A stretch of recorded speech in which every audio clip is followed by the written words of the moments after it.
look, not happy that we didn't win, that we lost the game. Was encouraged by some things.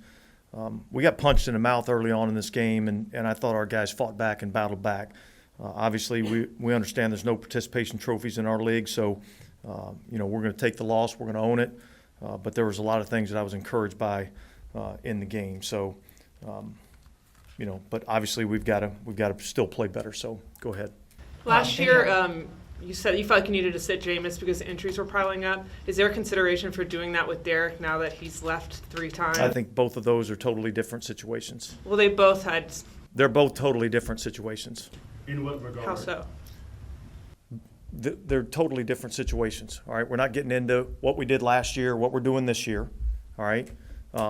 Look, Derek's in the concussion protocol right now, so we'll evaluate that as we go. Is there any concern other than the concussion potentially serious? I don't know that. I mean, he's going in for evaluation on a couple of different things, but he's in the concussion protocol. And look, I didn't mean to shut down your question, but yeah, I mean, look, obviously with injuries, you certainly got to pay attention to that. But I'm not getting into the business of we're going to compare things from one year to the next. So I would just phrase it that way because y'all had precedent of doing that, and Derek's had the same shoulder injury 3 times and a concussion protocol twice now. Yeah. So I was asking if there was any consideration to maybe giving him a rest. Got it. Is there any mounting concern at all with it being, concussion protocol again? 3 concussions. Yeah, look, I think anytime you have a concussion, it's concerning. So, yeah, that it certainly, and yeah, there's concern with some of the injuries that he's suffered. So look, we'll just like we do all the time, we'll go in and evaluate where he's at physically, and see where he's at physically, and then we'll go from there. How difficult do you think it was for this team to probably recognize some of the atmosphere? A lot of Lions fans were in the stands. There were a lot of booing early. No, look, how can you not? Yeah. I think it was noticeable, and that's our job to change it. So, I was proud of the way that our guys, fought back, got back into the game, gave ourselves a real opportunity. And at the end, we just couldn't get it done. And to what do you attribute the early hole? Was that just poor execution, or was it? Well, look, you have to give those guys some credit, right? They're a good team.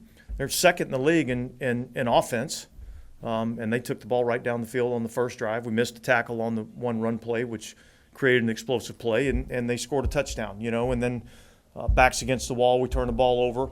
And they were able to get another touchdown. And so now all of a sudden you're starting the game down 14-0. So, we didn't start well. We battled back. We scratched and clawed and got ourselves back into this. And we're going to keep swinging and keep, chopping wood. And I told the team, look, we're eventually going to break through. Dennis, how much, or if at all, do you think Derek's performance, especially in the third quarter, was maybe motivated by the booing? Did you see any correlation to that? I wouldn't be able to answer that question. Obviously, we're all prideful, we're all competitive, and we want to perform. And so, I thought after, he kind of settled in a little bit, I thought there was a stretch there where he played, really, really well. And, it was unfortunate that he got injured. Early this week, there was a lot of conversation about does the team have or not have identity. Did you see the identity you wanted to see from this team today? Yeah, look, our guys fought, all right? We weren't perfect. I didn't like the execution early on. I thought it got better as the game went on. I did see explosive plays down the field, which I thought we could, potentially create. So, yeah, I saw some things that I liked, and yet there's a few mistakes that, end up, handful of plays that kind of end up costing you the game. And those are the plays that we have to eliminate. What was the main reason for the struggle defending Sam Laporte? He kind of had a big game against you guys. Well, look, he's a good player. They got a lot of good weapons, all right? So there were some times where, we made a conscious decision to take Amon-Ra St. Brown out of the game. And when you do that and you devote more resources to that, it opens up some other areas. So,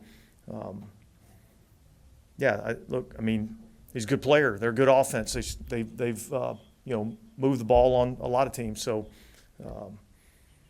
but that was probably the big reason why, is we devoted a few resources in other areas. Dennis, when you don't win these one-score games and you come close again, do you think that at any point erodes a team's confidence to believe that they can do it? Yeah, I don't think there's anything eroding the confidence of this team right now. I mean, we're going to keep chopping wood, all right? And that's the only thing you can do in this league.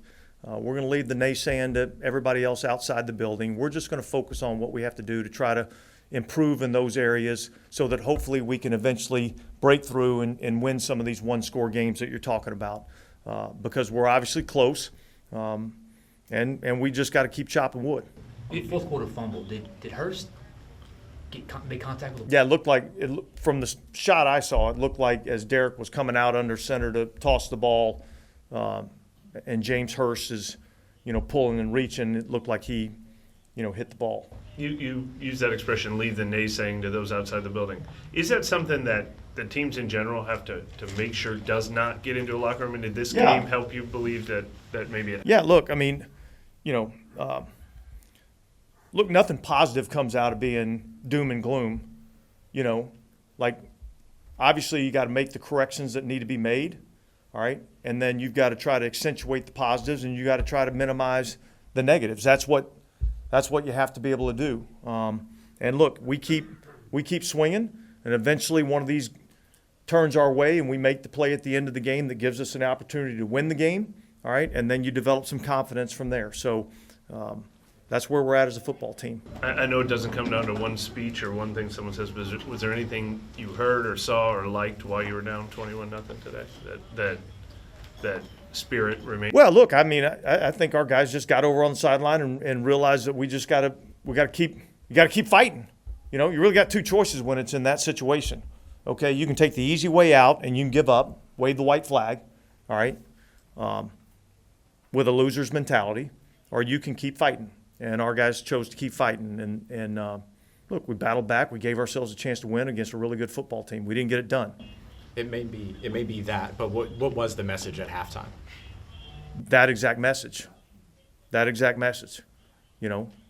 Keep swinging. Coach, did they surprise you that they threw the ball late in the game in that situation? Talking about the last play? Yes, sir. No. That's kind of been something that they've been, ready to do in those situations. And yet, you're in a situation where you can't let them run it, and yet they can take the ball off the line of scrimmage and throw it. They made a play in that particular situation. Dennis, the kind of like flip-flop usage with Derek and Taysom early, was that like part of the plan, or was that kind of game flow? Well, I think it was always part of the plan to utilize Taysom in some of these plays. And then I think as the flow of the game went on, and particularly early on, I thought there was some success with some of the things we were doing with Taysom, and so we probably utilized it a little bit more. Was it actually a tough decision? Thought we had an opportunity on the big play down the field with Taysom in at quarterback too. Was it actually a tough decision late in the game when Jameis obviously coming in late in the game and Taysom having been running the ball? No, look, I mean, our plan has always been, if anything happened to Derek, Jameis is a quarterback, and we'll use Taysom in the same role that we've, always utilized him. And is it the same scenario again? The concussion keeps him out. Is his shoulder fine? Well, that's one thing that we're going to look at. So, all right, guys, thanks.